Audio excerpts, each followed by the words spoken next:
مثل الذین ينفقون اموالهم فی سبیل اللہ کمثل حبۃ انبتت سبع سنابل، وہ لوگ کہ جو راہ خدا میں اپنے مال کو خرچ کرتے ہیں ان کی مثال ایسی ہے ایسے دانے کسی ایک دانے کی مانند ہے کہ جس دانے کو اگر ہم زمین میں بوئیں تو اس سے 7 بالیاں نکلتی ہیں۔ بالی تو سمجھتے ہیں نا آپ لوگ، بالیاں جس سے گیہوں کا خوشہ جو ہوتا ہے، خوشہ جس سے 7 بالیاں نکلتی ہیں۔ اور یہ بالی معمولی بالی نہیں ہے، ہر بالی میں 100 دانے ہوتے ہیں، یعنی ایک دانے کے بدلے میں کتنے ملتے ہیں؟ 700 دانے۔ یہ آیت عام دنوں کے لیے ہے، قرآن کریم تمام زمانے تمام اوقات کے لیے ہے۔ سال کے عام دنوں میں اتنا ثواب ملتا ہے کہ اگر ہم کوئی ایک نیکی کرتے ہیں وہ 10 امثال تو پیچھے رہے گا کہ جس کے بدلے میں 10 ملتے ہیں۔ یہاں پہ اگر اس آیت کے ذیل میں دیکھیں کہ جو شخص اللہ کے راستے میں اپنے مال کو خرچ کرتا ہے اسے ایک کے بدلے میں 700 ملتے ہیں۔ اور ماہ رمضان میں مختلف روایات میں تاکید ہے کہ جتنا عام مہینوں میں ثواب ملتا ہے اس سے 70 گنا ثواب ماہ رمضان میں۔ اب اسی آیت کو اور آگے تک پڑھتے ہیں۔ کمثل حبۃ انبتت سبع سنابل فی کل سنبلۃ مئۃ حبۃ، ہر بالی میں 100 دانے ہیں۔ واللہ یضاعف لمن یشاء، اور یہ نہیں کہ خالی 700 تک تعداد محدود رہ جائے گی، واللہ یضاعف لمن یشاء، اللہ جس کے لیے چاہتا ہے اس سے بھی زیادہ کر دیتا ہے۔ واللہ واسع علیم، اور اللہ تعالیٰ وسعت دینے والا اور جاننے والا ہے۔ یہاں بھی اپنی جو صفت پروردگار نے اپنا نام ذکر کیا ہے وہ واسع کا ذکر کیا ہے، یعنی وسعت دینے والا، یعنی پروردگار کہہ رہا ہے کہ خالی 700 میں محدود نہیں رہنا، میں بڑھاؤں گا۔ پھر کہہ رہا ہے میں بڑھانے کے بعد میں بڑھانے والا ہوں، یعنی تاکید کر رہا ہے، ٹھیک ہے نا۔ تو اللہ کے راستے میں کسی بھی مال کے خرچ کرنے کا جو اجر ہے اس کا کوئی اندازہ نہیں لگا سکتا، خصوصاً اگر ماہ رمضان میں ہو۔ اس سے زیادہ کوئی کیا سمجھا سکتا ہے؟ جیسے قرآن کریم کو اہل بیت علیہ السلام کی زبان سمجھاتی ہے، اس سے بہتر کوئی نہیں سمجھا سکتا۔ میں نے 4 آیتوں کو انتخاب کیا، صرف ترجمہ کروں گا اور اصل مقصود کی طرف صرف ترجمہ کرنا ہے۔ انفاق کن چیزوں میں کیسے کرنا چاہیے، انفاق کا طریقہ کیا ہے، کن چیزوں میں کس طریقے کا انفاق کرنا چاہیے۔ ایک آیت، انفقوا من طیبات ما کسبتم، سب سے پہلے اللہ کے راستے میں طیبات کے انفاق ہوگا۔ طیبات کون سے؟ جو حلال رزق ہو اس میں سے انفاق کیجیے۔ مال حرام میں انفاق کرنے کا کوئی فائدہ حاصل نہیں ہونے کا، لہذا رزق حلال سے انفاق کیجیے، تبھی تو وہ بڑھائے گا نا۔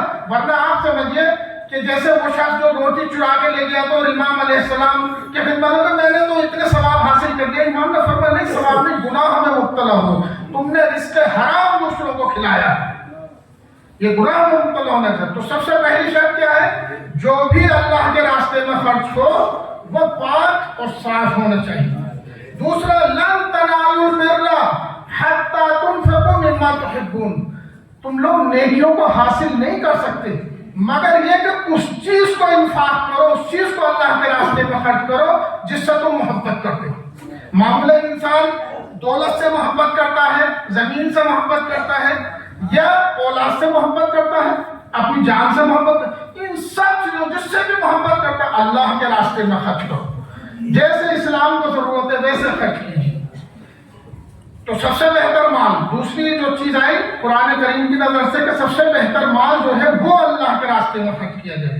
تیسرے، لا تبطلوا صدقاتکم بالمن والعطا، اور یہ جو اللہ کے راستے میں خرچ کرتے ہو نا، یہ کسی کے اوپر احسان نہیں ہے، خود تمہارے لیے اچھا ہے۔ یہ لا تبطلوا، باطل مت کرو، صدقات کو اپنی نیکیوں کو بالمن والعطا، کسی کے اوپر احسان جتا کر یا زیادت دے کر کہ میں نے یہ دیا ہے، میں نے یہ کیا ہے، میں نے تمہارے ساتھ ایسا نہیں، یہ باطل ہو جائے گا۔ اگر کہیں کسی کار خیر میں آپ نے پیسہ دیا ہے تو وہاں کے لوگوں کو اوپر آپ کا کوئی احسان نہیں، خود آپ کے اپنے اوپر احسان ہے۔ کہ اللہ نے یہ توفیق دی کہ یہ آپ کا مال آپ کے لیے باقی رہ جائے. یہ انشاءاللہ ایک واقعہ آپ کی خدمت میں پیش کروں گا. لا یستوی منکم من انفق قبل الفتح، ایک آیت ہے، میں پوری آیت نہیں پڑھوں، صرف ایک ٹکڑا آپ کی خدمت میں عرض کر رہا ہوں کہ برابر نہیں ہے وہ لوگ کہ جنہوں نے انفاق کیا اللہ کے راستے میں فتح مکہ سے پہلے اور فتح مکہ کے بعد، یہ لوگ برابر نہیں ہو سکتے. تو ایسے ہی اس وقت کسی کو دینا جب اس کی ضرورت ہے، اور اس وقت دینا کہ جب اس کی ضرورت ہی نہیں ہے، ضرورت پوری ہو گئی، دونوں میں فرق ہے. لہذا کسی کی ضرورت کے ٹائم اسے مال حلال عطا کیجیے. اب وہ ضرورت کسی بھی طرح کی ہو سکتی ہے، ضرورت انسانی ضرورت بھی ہو سکتی ہے، عبادی ضرورت بھی ہو سکتی ہے. مثلا مسجد، امام باڑہ، یہ سب چیزیں کیا ہے، یہ ہماری عبادی ضرورت ہے، اجتماعی ضرورت ہے. ٹھیک ہے نا؟ تو یہ ضرورت ہماری ایسی ضرورت ہے کہ جس کا ہم میں سے ایک ایک فرد سے تعلق ہے. ایک سلوات پڑھا محمد والی.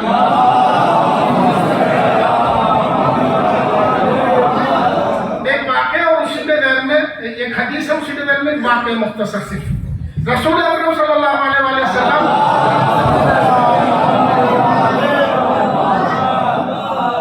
معمولاً یہ فرمایا کرتے تھے کہ اکثر ایام میں بکری وغیرہ ذبح کروا دیتے تھے، بکرا بکری، اور اس کا گوشت تقسیم کرواتے تھے اصحاب کے ذریعے سے کہ جاؤ فلاں جگہ دیا، فلاں غریب کو دیا، اور وہ تقسیم کرواتے تھے.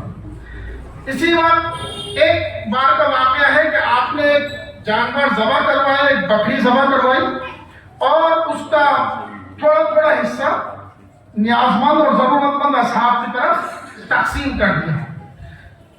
جناب عائشہ سے یہ روایت ہے، جناب عائشہ کہتے ہیں کہ رسول اللہ نے اس سے پوچھا کہ کیا بچا، اب کیا بچا؟ تو جناب عائشہ نے کہا کہ صرف بازو کا ایک حصہ بچا ہے، بازو کا ایک حصہ بچا ہے. حضرت نے فرمایا نہیں، یہ بازو کا ایک بچہ وہ ہے، ایک حصہ وہ ہے کہ جو خرچ ہو گیا، جو ہمارے پاس نہیں آیا، باقی سب کچھ ہمارے پاس رہے گا. کلمہ ما بقی منھا الا کفاھا. جناب عائشہ کہتے ہیں کہ اس کے بازو کے علاوہ کچھ نہیں بچا. قال بقی کلھا، پورے کا پورا بچ گیا سوائے اس بازو کے کہ جو ہم نے اپنے لیے روک لیا. تو ہمیں وقت کا کچھ پتہ نہیں، زندگی کا کوئی بھروسہ نہیں ہے. پچھلے سال کتنے لوگ ہمارے ساتھ تھے کہ جو اس سال ہمارے ساتھ نہیں ہیں. وقت گزر جاتا ہے، لیکن حقیقت یہ ہے کہ ہمیں بہت ضرورت ہونے والی ہے اگلے زمانے میں، اور اس زمانے کے لیے اگر آج ہم نے ذخیرہ نہیں کیا تو کوئی دوسرا ہمارے لیے ذخیرہ نہیں کرے گا. لہذا برادران، بزرگان، دوستو، آپ سب جانتے ہیں کہ کنڈیشن کیا ہے. اس وقت بھی آپ دیکھ رہے ہیں کہ مومنین کے بیٹھنے میں پریشانی ہے. مختلف موسموں میں اس امام بارگاہ اور اس مسجد میں پریشانیاں آتی رہتی ہیں. ٹھیک ہے نا؟ وہ سب پریشانیاں ہمیں لوگوں کو جو یہاں پہ رہنے والے ہیں. سب سے پہلے ہماری ضرورت ہے یہ جگہ، اور اللہ تعالیٰ کے گھر کو تعمیر کرنا ہمارے اوپر سب سے زیادہ واجب ہے. جو لوگ اس جگہ پر رہتے ہیں ان کی سب سے زیادہ ضرورت اس سے وابستہ ہوتی ہے، اور انہی کے اوپر وجوب ہوتا ہے اس کا. ٹھیک ہے نا؟ رسول اکرم صلی اللہ علیہ وسلم نے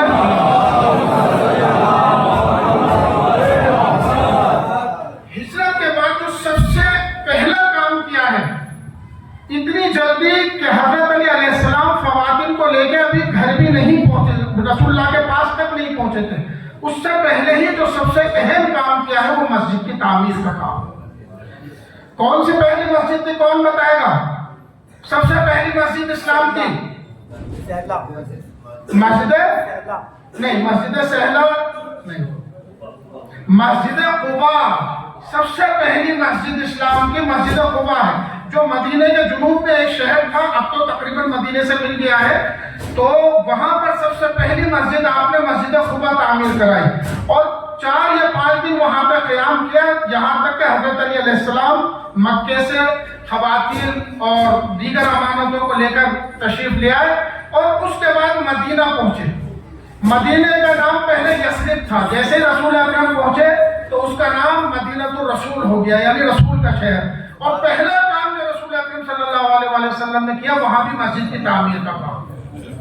تو مسجد کی تعمیر اتنی ضروری، یعنی مسلمانوں کی ضرورت سب سے پہلی جو وابستہ ہے وہ مسجد سے۔ ایک نقطہ بھی یہاں پہ واضح کرنا ضروری ہے، ہمیں جس چیز پر عمل کرنا ہے وہ ہے سیرت معصومین علیہ السلام، ٹھیک ہے نا؟ سیرت معصومین علیہ السلام میں مسجد صرف ایک نماز کی جگہ نہیں ہے۔ مسجد صرف نہیں کہ یہ 5 وقت کی نماز پڑھ لی آپ نے یہ مسجد ہو گئی، نہیں۔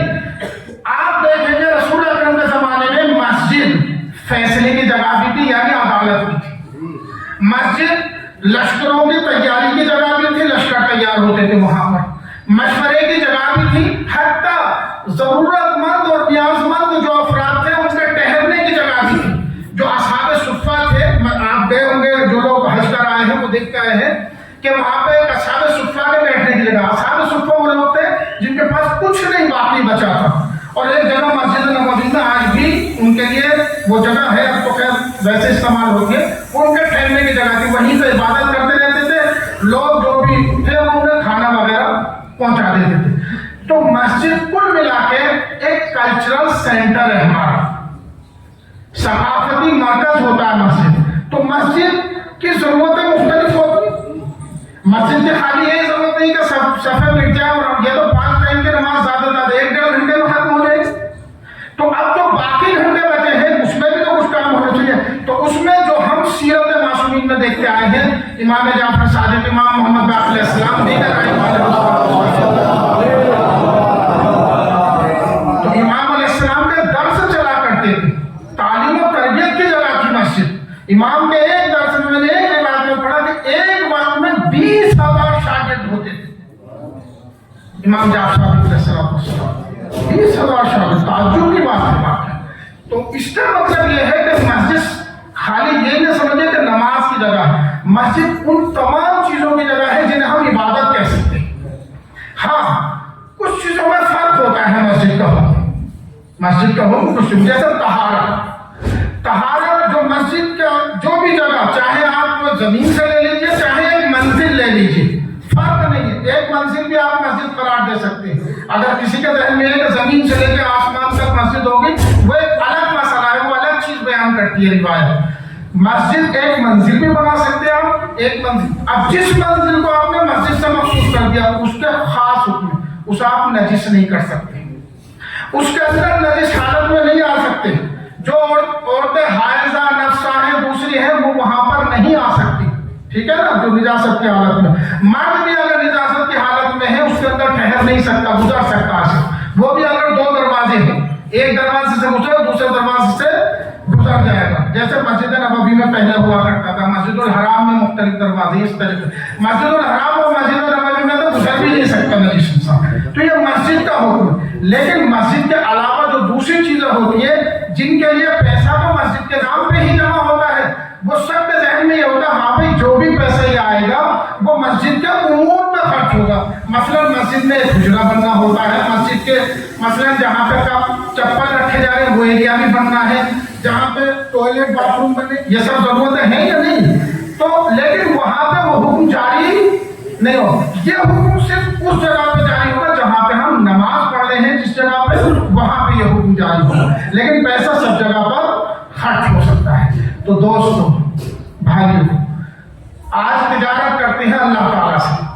ہم آپس میں تجارت کرتے رہتے ہیں اور اس میں نقصان بھی ہوتا ہے، لیکن یہ ایک ایسی تجارت ہے جس میں نقصان کا 1% بھی اندیشہ نہیں ہے، اس میں فائدہ ہی فائدہ ہے، اور کھل کے یعنی کم سے کم 700 گنا تو قبول کر رہے ہیں نا اس آیت کے ذہن میں، اور 700 کو اگر 70 سے ضرب کریں گے تو آپ سوچیں گے کتنا اس کا اجر ملے گا۔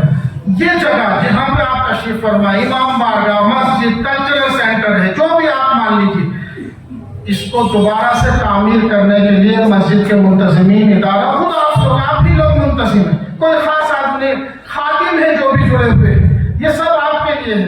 یہ جو بنے گی جگہ ہمارے ہی جو بھی عزیز و اقارب ہمارے یہاں نزدیک والوں کے انتقال ہوں گے ان کے لیے فائدہ ہے، کوئی پروگرام کریں گے ان کے لیے فائدہ ہے، خود ہم نماز پڑھیں گے بہتر طریقے سے اللہ تعالیٰ کی عبادت کریں گے، خود ہمارا ہی فائدہ ہے۔ تو سب سے پہلے ہم لوگوں کی ذمہ داری ہے کہ ہم اس میں جڑیں۔